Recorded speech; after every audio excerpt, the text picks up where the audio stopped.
నమస్తే. Welcome to great Andhra. మనతో పాటు ఉన్నారు సీనియర్ పొలిటికల్ అనలిస్ట్ జిఆర్ మహర్షి గారు. నమస్తే సార్. నమస్తే అమ్మా. సార్, మనం వైఎస్ జగన్ గారి బర్త్‌డే వేడుకల గురించి మాట్లాడుకున్నాం.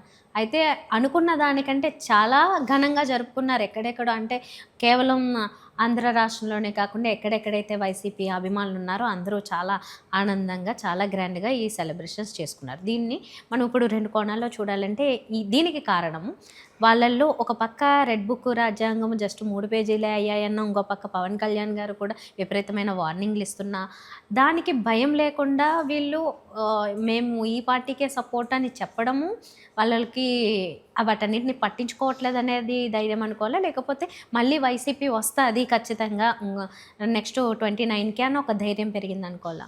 దీనికి మూలాలు ఏమిటంటే, బేసిక్గా వైసీపీ జీన్స్ ఎక్కడున్నాయి? కాంగ్రెస్ పార్టీలో ఉన్నాయి. కాంగ్రెస్ జీన్స్ వైసీపీగా రూపాంతరం చెందాయి. కాంగ్రెస్కి అంత భయపడే లక్షణం లేదు. మీరు బాగా గమనిస్తే ఆంధ్రప్రదేశ్, ఉమ్మడి ఆంధ్రప్రదేశ్ చరిత్ర అంతా ఒకసారి గమనిస్తే కాంగ్రెస్ అంత సులభంగా భయపడదు. ఎందుకంటే ఎన్టీ రామారావు గారు వచ్చినప్పుడు పూర్తిగా ఫినిష్ అయిపోయింది అనుకున్న కాంగ్రెస్ పార్టీ మళ్ళీ బతికింది.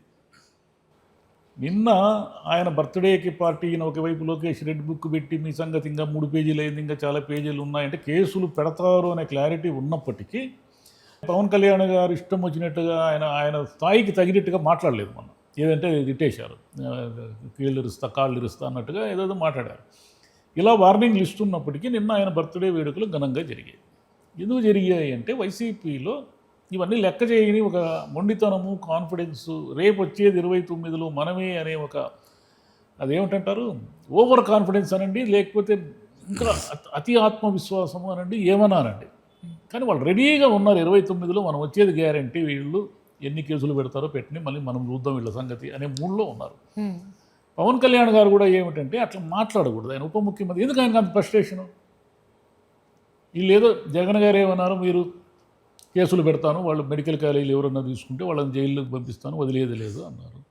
సరే, ఆయన అలా మాట అంటే జైలుకు పంపించడము అనేది చట్టానికి సంబంధించిన విషయం. ఊరికే ఒక ముఖ్యమంత్రి అనుకుంటే జైలుకి పంపలేరు. ఎందుకంటే కేసులు పెట్టవచ్చు, తాత్కాలికంగా రిమాండ్కి పంపించవచ్చు. కేసు ప్రూవ్ అయ్యి జైలుకు పోవాల్సి అంటే కోర్టు నిర్ణయించారు. ఆయన అన్నాడు, ఈయనేమన్నాడు ఒకేసారి ఏకంగా, నేను పవన్ కళ్యాణ్ అంటే నేను మామూలుని కాదు, నేను మంచివాళ్ళకి మంచివాడు, చెడ్డోడికి చెడ్డోడిని, అదేమిటి మీకు అరచేతిలో కీళ్ళు ఇరుస్తా, ఇవి చేస్తా అవి చేస్తా అని ఏదైనా సినిమా టిక్ మాటలన్నీ మాట్లాడేసినాడు.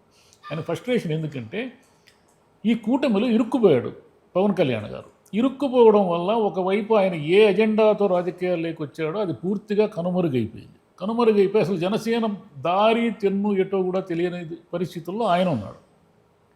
లోకేష్ గారు ఏమిటి, లోకేష్ గారు ఎక్కువ ఈ రెడ్ బుక్ తెరిచి మీ సంగతి చూస్తా అని 18 నెలలుగా అంటున్నాడు. కొంతమంది కేసులు పెట్టారు, అవి చేశారు. ఇప్పుడేమైంది, ఒక రకమైన ఇమ్యూనిటీ వచ్చింది వైసీపీకి, ఒక రకమైన ఇమ్యూనిటీ వచ్చింది. ఏమవుతుంది, మా అయితే కేసులు పెడతారు. అందుకని నిన్న కొన్ని ఆంక్షలు విధించినా, ఏదో పోలీసులు ఇబ్బందులు పెట్టినా, ఏం పెట్టినా వాళ్ళు ఆ బర్త్డే వేడుకలు ఆపలేదు. ఎందుకు ఆపలేదంటే వాళ్ళు ఆ మూడ్లో ఉన్నారు. మనము అంటే ఇంకా 3.5 ఏళ్ళు ఎన్నికలు ఉన్నాయి, ఇంకా చాలా ఉన్నాయి, కానీ మూడు లేదు. వచ్చేసినాయి, ఏదో నెక్స్ట్ ఇయర్ ఎన్నికలు వచ్చేసినాయి అనే మూడ్లో ఉన్నారు. ఈ ఉత్సాహము ఇవన్నీ కూడా మంచిదే, కానీ మరీ ఓవర్ కాన్ఫిడెన్స్గా ఊరికే మీరు అదేంటి బ్యానర్లు కట్టి, ఊరికే జెండాలు కట్టి, అరుపులు కేకలు వేసి నినాదాలు ఇవ్వడం వల్ల ఎవరు అధికారంలోకి రారు.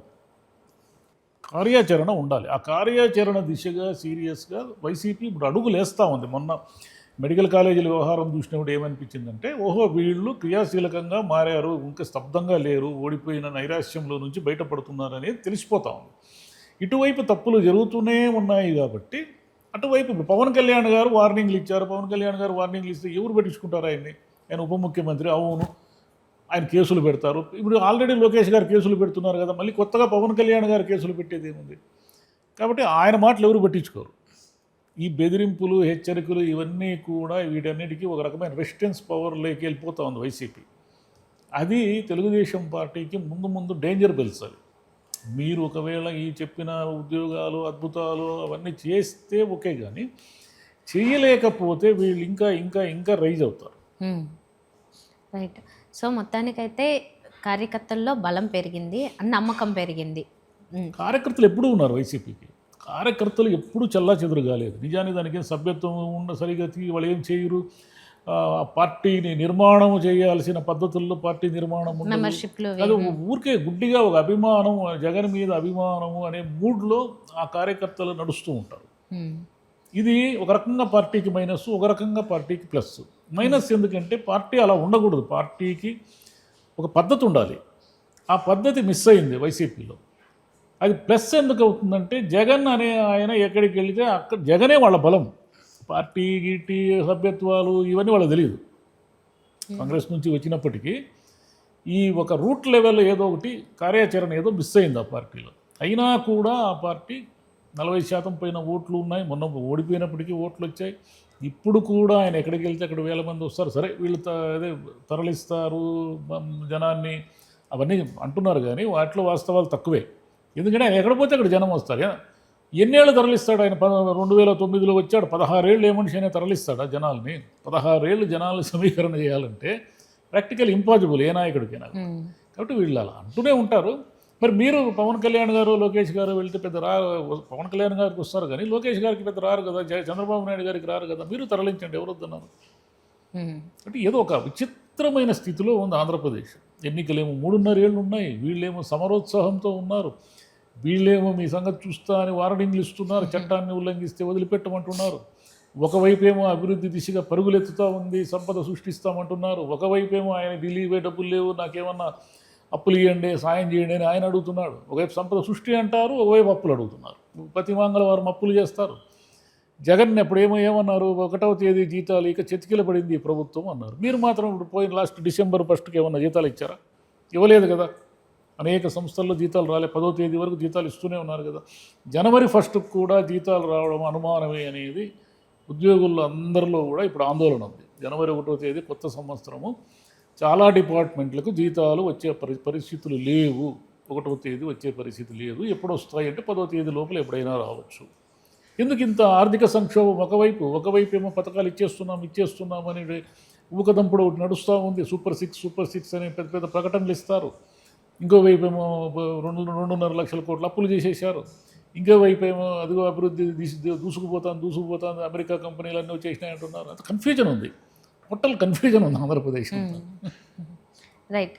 సో ఓకే, ఇంకా జగన్ గారు అయితే యాక్టివ్గా ప్రజల్లో ఉంటూ కనిపిస్తూ ఉండి ఇప్పటి నుంచే ఆ కార్యాచరణను మొదలు పెట్టుకుంటూ ఏదైనా విమర్శ వచ్చినప్పుడు దానికి కౌంటర్లు ఇస్తూ యాక్టివ్గా ఉంటే మాత్రము 2029లో చాలా పోటీగా ఉంటుంది. లేకపోతే ఇలాగే ఉండి ఎప్పుడో ఒకసారి వస్తానంటే మాత్రం 2029లో ఆయన గట్టిగా తగులుతారు. అధికారం వస్తుందా రాదా అనేది మనకు తెలియదు, కానీ బలంగా వైసీపీ రూపుదిద్దుకుంటా ఉంది.